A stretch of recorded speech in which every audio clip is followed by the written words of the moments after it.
lain dawaun, setiap penyakit pasti ada obatnya. Wa dawa'u dzunubu istighfaru, ya obatnya dosa itu membaca istighfar.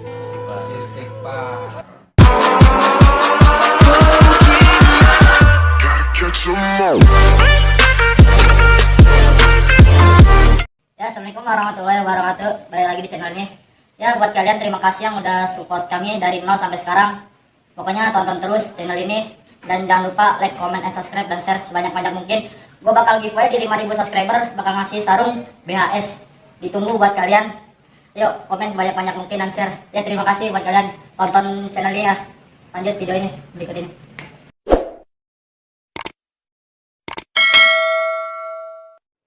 Dan pada malam ini bintang tamu kita ya ini adalah salah satu guru atau ustadz yang mengajar di Pondok Pesantren Nurul Huda. Assalamualaikum, Ustadz. Waalaikumsalam warahmatullahi wabarakatuh. Gimana kabarnya? Alhamdulillah baik. Alhamdulillah. Umur berapa, Tat? Umur lumayan Lumayan, berkolot. segitu. Ya, jadi saya mau nanya, Tat. Ya, nanti kita sambil ngobrol aja, Tat, santai, jangan tegang. Siap. Sebelum mengajar di sini nih di Pondok Nurul Huda, itu sebelumnya ngajar di mana? Sebelumnya saya ngajar di Pondok Nurul Ain, Nurul Ain. Itu daerah mana itu, Tat? daerah Parung Panjang, Bogor. Oh, itu bisa ngajar ke sana itu apa memang ngelamar, apa memang ada yang nyuruh gitu? Sebenarnya ada yang nyuruh. Terus itu kalau nggak salah namanya bukan Nurul Ain, namanya Baitun Nur. Baitun Nur. Ya, Baitun Nur. Dari awal saya di situ sebelum ada santrinya. Oh, berarti itu bener-bener bangunan baru jadi, Tat? Iya. Itu waktu ada santrinya itu ngajinya itu ngaji apa? Menghafal dan membaca Al-Quran dan menghafal Al-Quran. Berarti Ustadz juga seorang hafiz Quran ya? Insya Allah, doanya aja. Ya. Terus ini, Tat, mau nanya, ketika menghafal itu susah senangnya seperti apa gitu? Menghafal susah senang, giliran senangnya ketika mau beres setoran Bilgoib. Itu Membawa semangat kepada kita. oh berarti mau wisuda? Ya, mau selesai lah. Nah, terus susahnya gitu, dalam arti kalau kesahnya susahnya itu? Susahnya dalam santri sering sekali mencoba, mengalami semua santri. Hafalan baru masuk, tiba-tiba cobaan datang. Cobaan datang. Apa cobaannya? Ya pengen main, nongkrong. Iya.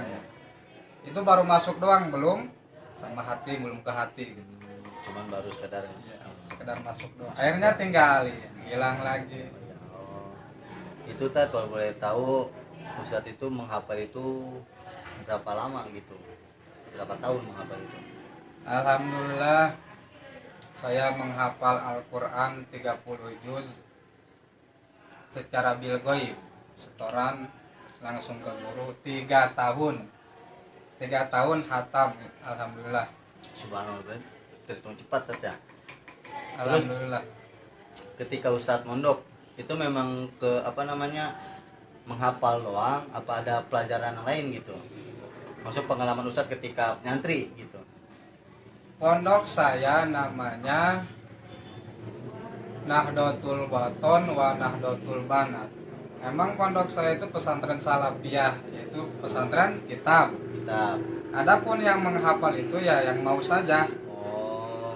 Karena saya orangnya nekat, pengen bisa semua. Sesudah kitab saya terjun ke Al-Quran. Kenapa? Karena saya pengen membanggakan orang tua, kedua orang tua. Berarti ngapal Quran mah yang mau aja dalam arti bisa dikatakan kalau secara umumnya itu eskul gitu, seminggu 2 kali atau sekali gitu, Tat, ya? Bisa jadi. Terus waktu Ustadz Mondok itu seperti apa gitu, maksudnya belajarnya gitu kan. Semasa saya di pondok, banyak sekali rintangan yang saya hadapi. Di antaranya sesama teman, tidak punya bekal, pokoknya banyak. Lah itu cobaan yang harus kita hadapi sesama santri.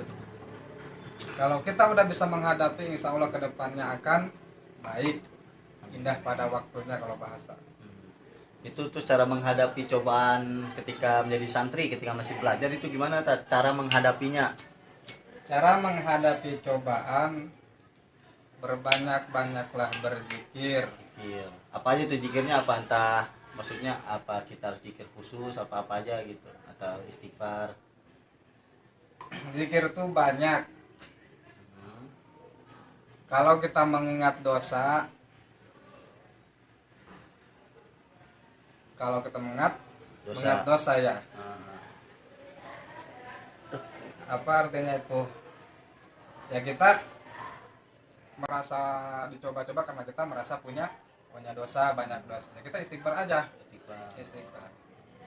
Itu cara menghadapinya. Karena kullu dain dawaun, setiap penyakit pasti ada obatnya. Wa dawa'u dzunubu istighfaru, ya obatnya dosa itu membaca istighfar. Itu dalam hadis tangkil qaul. Merasa dicoba-coba karena kita merasa punya dosa, banyak dosa. Ya kita istighfar aja. Istighfar. Itu cara menghadapinya. Karena kullu dain dawaun, setiap penyakit pasti ada obatnya. Wa dawa'u dzunubu istighfaru, ya obatnya dosa itu membaca istighfar. Itu dalam hadis tangkil qaul. Hadis sahih. Terus waktu semasa ini Ustadz mondok berapa tahun? Selama mondok gitu, selama nyantri. Karena rumah saya agak dekat dari pondok, ya kurang lebih di pondok itu 5 tahun. 5 tahun. Belum di rumahnya. Di rumah ngaji apa HS? Di rumah ya, namanya di rumah ya. Banyak kesibukan kan gitu, malas. Paling setahun di rumah lah. Setahun kurang lebih kan. Berarti 5 tahun, liburnya setahun Ya. Oh, atau 6 tahun. Alhamdulillah. Nah, terus selain itu pengalaman di pondok itu apa aja ketika di Ustadz Mondok itu? Pengalaman di pondok yaitu membaca sholawat nariyah, yang setiap malam Jumat itu membaca sholawat nariyah bersama manaqib Tuan Syekh Abdul Qadir Jailani. Itu jamaah apa masing-masing? Semua santri Oh, doang. berarti kegiatan mingguan. Mingguan. Yang mimpin Ustadz apa guru? Cuma yang membaca manaqib suka saya sih. Berarti Ustadz salah satu kesayangan guru ya dulu. Alhamdulillah. Subhanallah. Jadi pribadi saya wajib dicontoh Ustadz Daud ini. Tapi nama panjang Ustadz Muhammad Daud, Daud Firdaus gitu. Selain itu apa ketika kalau di pesantren itu maksudnya males nih, itu dalam hal apa? Pernah males nggak kira-kira waktu mondok? Semuanya pasti mengalami yang namanya kemalasan. Cuma obatnya tidak ada lagi selain Allah paksakan. Itu cuma dipaksa. Dijajah berarti. Paksakan. Karena orang yang paling hebat itu orang yang bisa melawan hawa nafsu. Ya. Tapi di pondok suka kiriman ketika nyantri gitu. Masuk kiriman. Tilok. Alhamdulillah saya berjuang sendiri kebanyakan semua. Karena guru saya mempunyai bahasanya tuh suka jualan poster abuya ulama-ulama. Foto-foto ulama. Foto-foto ulama. Terus saya ngelilingin, jualin. Hasilnya itu saya di per biji itu dapat kadang 5.000 per biji. Itu tahun berapa itu? Waktu pertama mondok tahun berapa? Waktu pertama mondok tahun berapa ya? Lupa.